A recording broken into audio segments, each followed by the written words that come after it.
Good morning, all of you. Now we will start our third part of basic concepts of macroeconomics.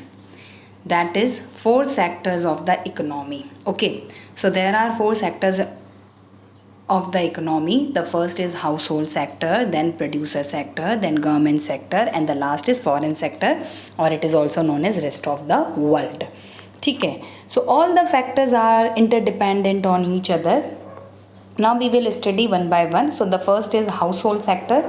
Household sector includes consumers of goods and services. They are definitely consumers, and they are also the owners of the factors of production. Okay, factors of production, that means they will provide what factor services. Okay, they will provide their services. वो काम करते हैं और उनको काम के बदले में प्रोड्यूसर और गवर्नमेंट क्या देती है? Factor payment, that means salary देती है, वेजेस देती है. So they are the owners of factors of production. Okay, now the next is number 2 is producer sector, then government sector, and then the external or rest of the world. Now the producer sector includes all producing units, okay, for the production of goods and services. It includes the firm hire or purchase the factors of production, that is land, labor, capital, and entrepreneurial skill. So basically there are four main factors of production. There are four main factors of production.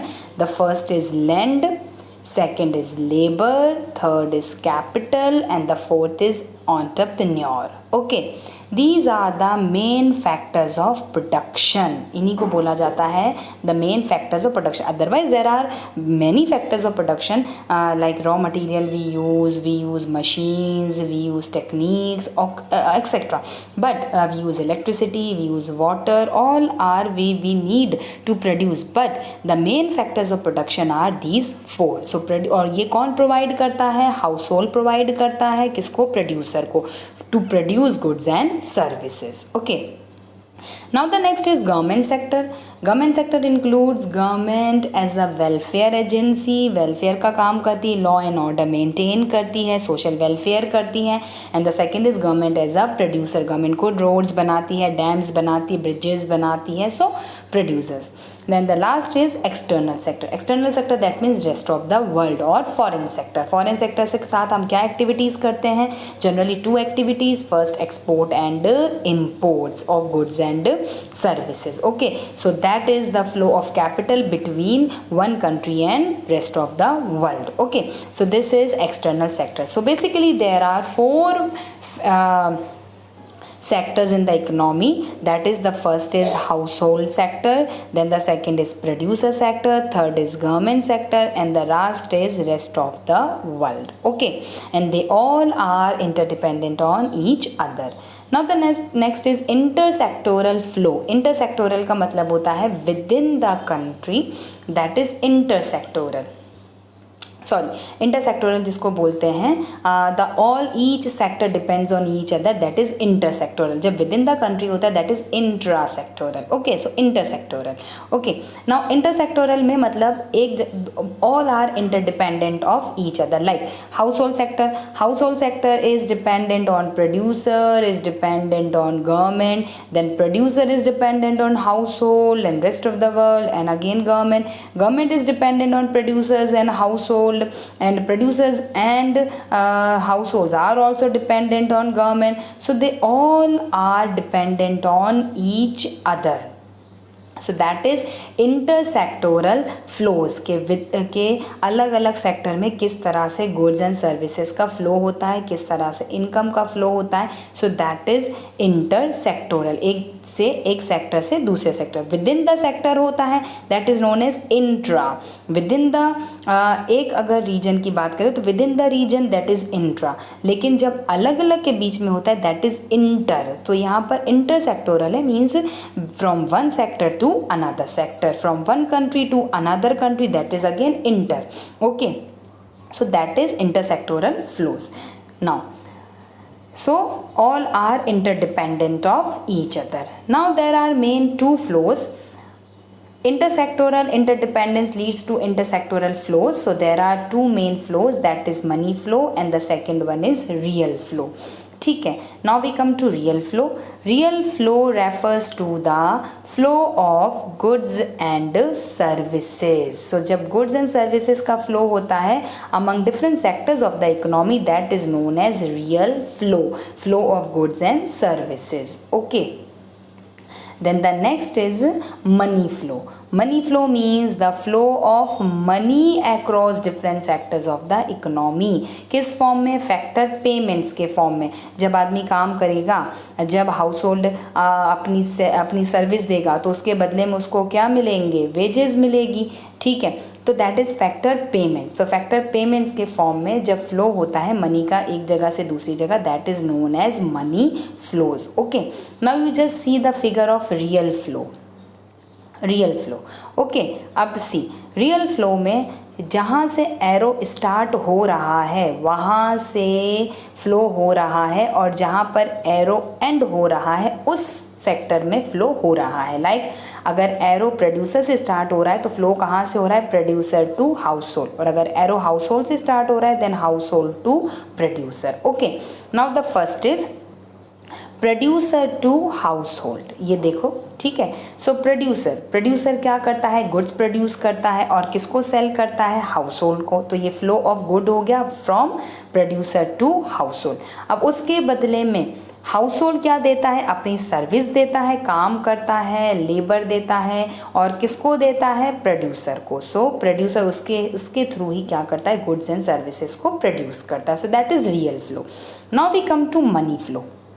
Money flow में again household क्या करता है? जब producer goods बनाता है तो house hold क्या करता है? कंजम्पशन करता है. तो मनी कहाँ से आया? From household to producer. और प्रोड्यूसर जब प्रोड्यूस करता है गुड्स को तो किसकी हेल्प से गुड्स को प्रोड्यूस करता है? With the help of households. तो प्रोड्यूसर हाउस होल्ड को क्या करता है? पेमेंट करता है. So that is in terms of money. So that is known as money flow. Clear? So there are two flows, that is real flow. Real flow means flow of goods and services, and the second is money flow, that means flow of money across different sectors of the economy. Okay, now then one very important question is there, that is money flows and real flows are opposite to each other. Definitely they are opposite to each other. कैसे? देखो, producer क्या करता है? Goods and services को produce करता है और produce करके किसको सेल करता है? हाउस होल्ड को. तो गुड प्रोड्यूसर से कहाँ गया? हाउस होल्ड के पास गया और हाउस होल्ड जब उसको परचेज करेगा तो हाउस होल्ड क्या करेगा? एक्सपेंडिचर करेगा, पैसा देगा किसको? प्रोड्यूसर को. तो मनी कहाँ से गया? From household to producer. हो गए ऑपोजिट. गुड्स किसने सेल किया? प्रोड्यूसर ने. From producer to household. और पैसा किसने दिया? हाउस होल्ड ने. So from household to producer. So now again opposite relation. Now the second one, household ने क्या दिया? अपनी सर्विसेज दी. ठीक है, किसके लिए? गुड्स को प्रोड्यूस करने के लिए. ओके, और उसके बदले में प्रोड्यूसर ने क्या किया? उनको पेमेंट किया. किस टर्म में? इनकम और वेजेस की टर्म में. तो money producer from producer to household गया और labour from household to producer आया. Okay, so that is both effects और both flows are opposite to each other. Okay, so now just read the whole answer. Now circular flow of income. अब circular flow of income कैसे होता है? Circular flow of income.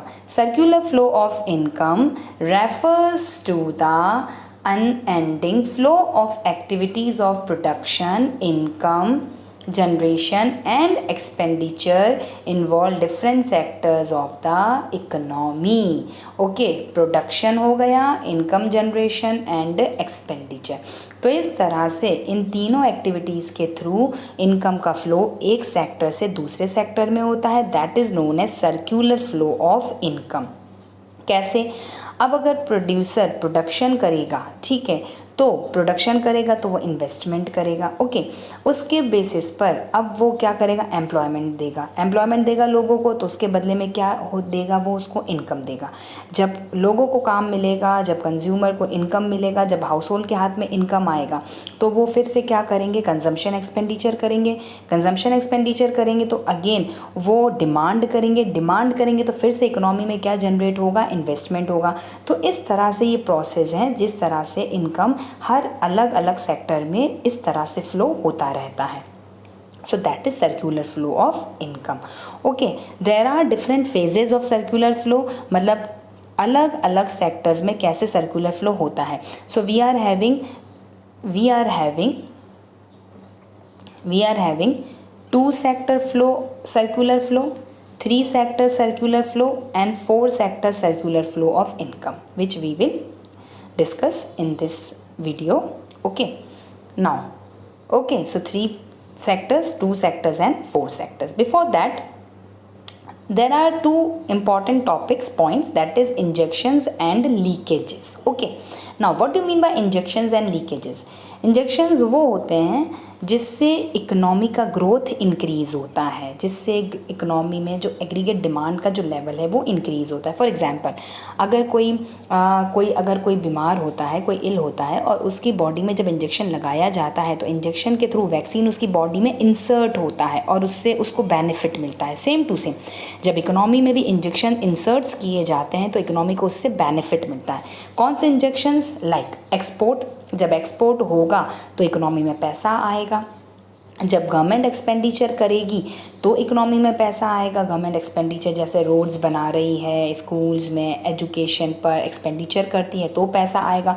Government जब investment कर रही है, roads का investment हो रहा है, अलग अलग जगहों पर इन्वेस्ट हो रहा है, तो इससे इकोनॉमी में क्या जनरेट होगा, पैसा जनरेट होगा। So that is known as injections.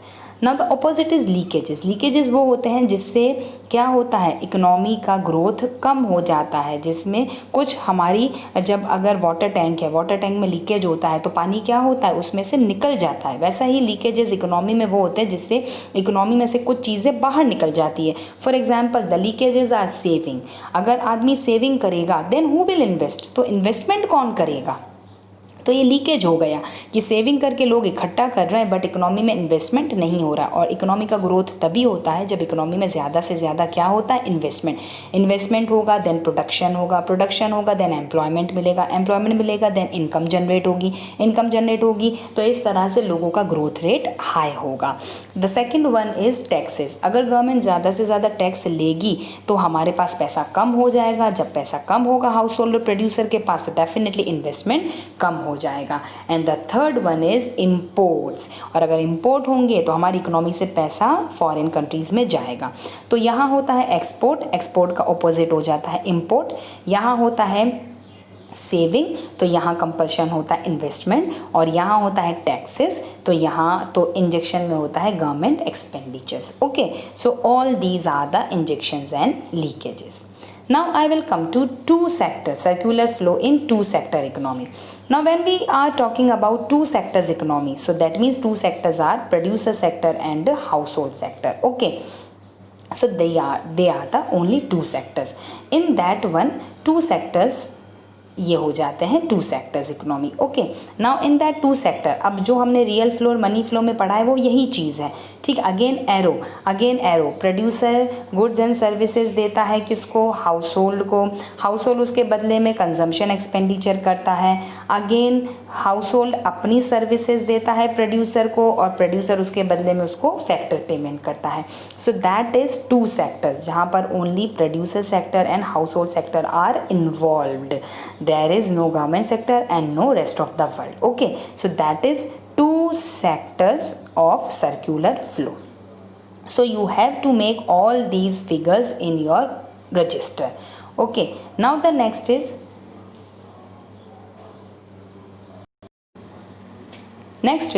Three sectors economy. Okay, जब हम बात करते हैं थ्री सेक्टर्स इकोनॉमी की, then the third sector is government sector and we must use capital market. Capital market means financial institution. कौन आता है? Banking system. Okay, so that is banking system को हमें लेना पड़ता है, but if we include banking system तब उसको सेक्टर्स में काउंट नहीं किया जाता है। सेक्टर्स तो तीन ही हुए, house hold, firm and government sector. Okay, so now अब अगेन जस्ट सी, अब टू सेक्टर्स का फिगर तो एज इट इज़ बनेगा। जो हम टू सेक्टर का फिगर बना रहे हैं ना, वो फिगर तो एज इट इज़ बनेगा। ओके, उस फिगर में ये हाउस होल्ड और फर्म वाला जो फिगर है ना, वो तो एज इट इज़ बनेगा। अब उस फिगर में now we have to include government sector and capital market.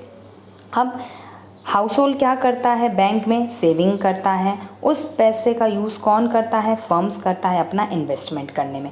Firm भी सेविंग करता है, नो डाउट, और फिर उस सेविंग का हाउस होल्ड भी लोन लेता है, तो ये दोनों में इंटरचेंज होता रहता है। नाउ गवर्नमेंट सेक्टर, अब गवर्नमेंट सेक्टर क्या करता है? हाउस होल्ड टैक्स देता है, किसको? गवर्नमेंट सेक्टर को देता है। फर्म भी टैक्स देता है, किसको? गवर्नमेंट सेक्टर को देता है। उसके बदले में गवर्नमेंट सेक्टर क्या देता है? ट्रांसफ़र पेमेंट देता है। Transfer payments means, transfer payment का मतलब होता है जैसे क्या देता है? पेंशन देता है। देन ट्रांसफ़र पेमेंट का मतलब होता है क्या देता है? स्टूडेंट्स को स्कॉलरशिप्स देता है, ग्रांट्स देता है, डोनेशंस देता है। तो ये सब कौन देता है? गवर्नमेंट सेक्टर देता है। और गवर्नमेंट सेक्टर प्रोड्यूसर्स के लिए क्या करता है? गवर्नमेंट सेक्टर भी क्या करता है? एक्सपेंडिचर करता है। Definitely government sector producer sector के लिए एक्सपेंडिचर्स करता है।